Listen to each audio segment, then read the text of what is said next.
And hello everybody, welcome back to British Stand. This clip I have for you today from the House of Commons is magnificent, and actually probably one of the best takedowns I've seen in British Parliament for a very, very long time, as Shabana Mahmood is utterly shredded, ruthlessly destroyed for her disgraceful two-tier justice fiasco.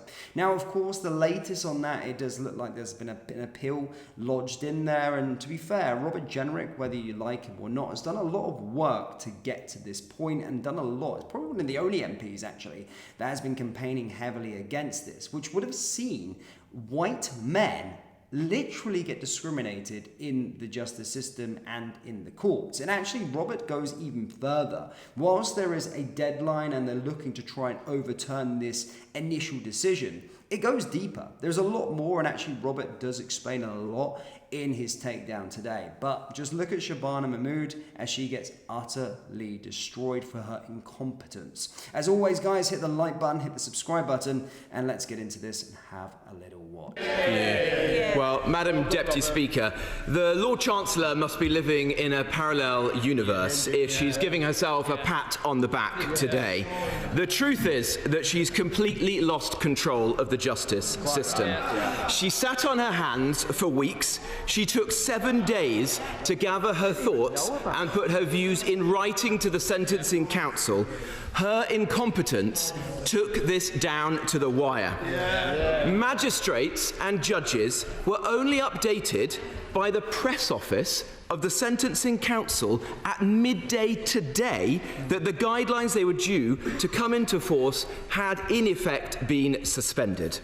That raises the very real prospect that magistrates and judges sitting from 10 a.m. this morning were unaware of this chaotic last-minute change and did sentence people under guidelines that the Justice Secretary herself has conceded are two-tier.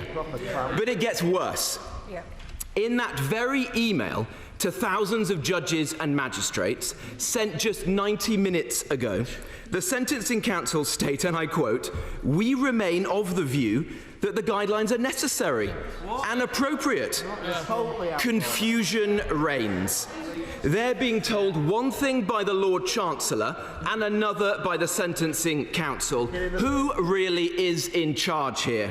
Yet again, the Justice Secretary has been humiliated and undermined by activist judges seeking to undermine the will of this place, our Parliament. Her authority has been shredded. She is being treated as a two-tier, second-tier Justice Secretary.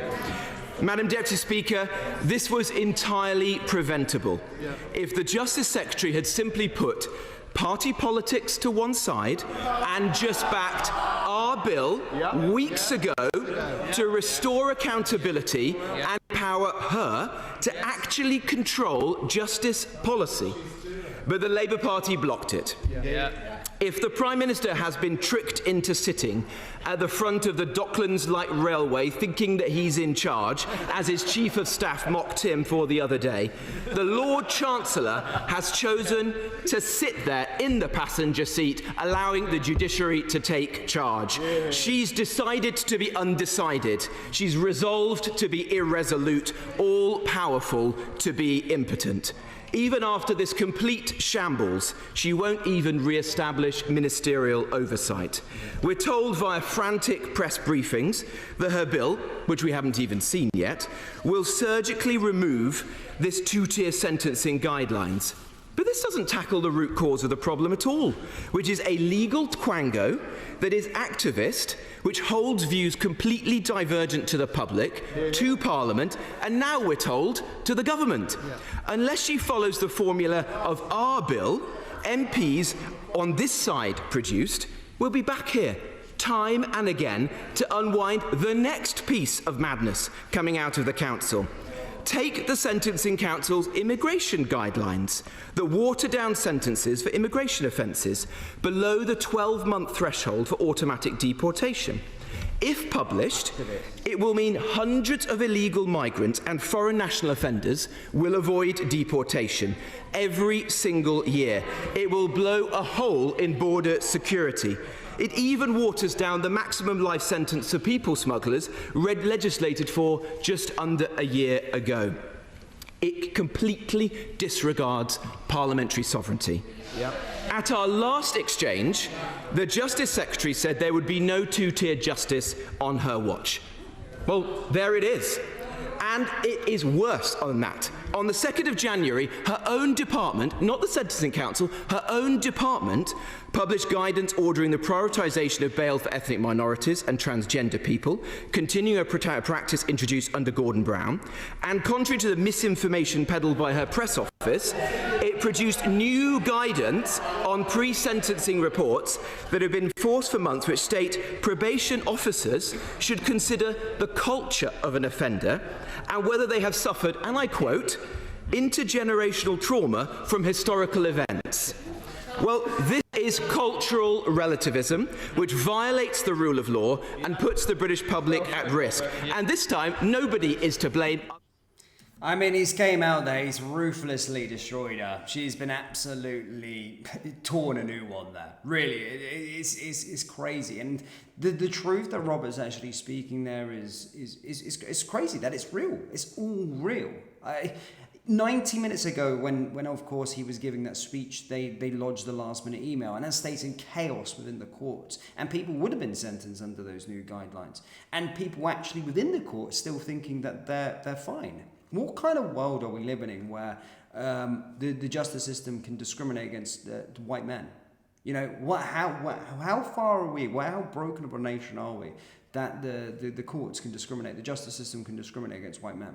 Now, I would say that Robert's done a lot. There's not been a lot of MPs that have been speaking out about this. You can talk about reform all you like. You know, if you're a reform supporter, Robert's done the most work with regard to this and trying to put a stop to this. He's done a lot of work with regard to it, and he's exposing all the small parts of this whole thing, not just the small bit, but the one bit there that they've just got to a deadline and put to a stop with regard to, you know, that two-tier sentencing where, you know, it was going to be discriminative towards white men. But he literally listed all of the other issues that are still coming into effect within the justice system. It's massive, it's huge, and it's a massive, massive problem within the United Kingdom. And to be fair, she was the one that rubber stamped the bill. She was the one that rubber stamped it all. So they can start flurrying around now, but someone read it, she read it, and thought it was okay to do so. It's an absolute disgrace. And again, whether you like him or not, Robert Jenrick has been doing a lot of work, you know, on this. And to be fair, I've lost a lot of faith recently within politics, in terms of the parties and all of these kind of things with the reform fallout. But Robert Jenrick's doing a good job. It's just a shame he's a Tory. That's the problem. I think the Tories missed or dropped a bollock by not making him the leader. I think he would have done a fantastic job in certainly being the leader of the opposition. But guys, do you want to let your thoughts on that takedown there, down there in the comments? Hit the like button, hit the subscribe button, and I'll see you next time. Take care. Peace.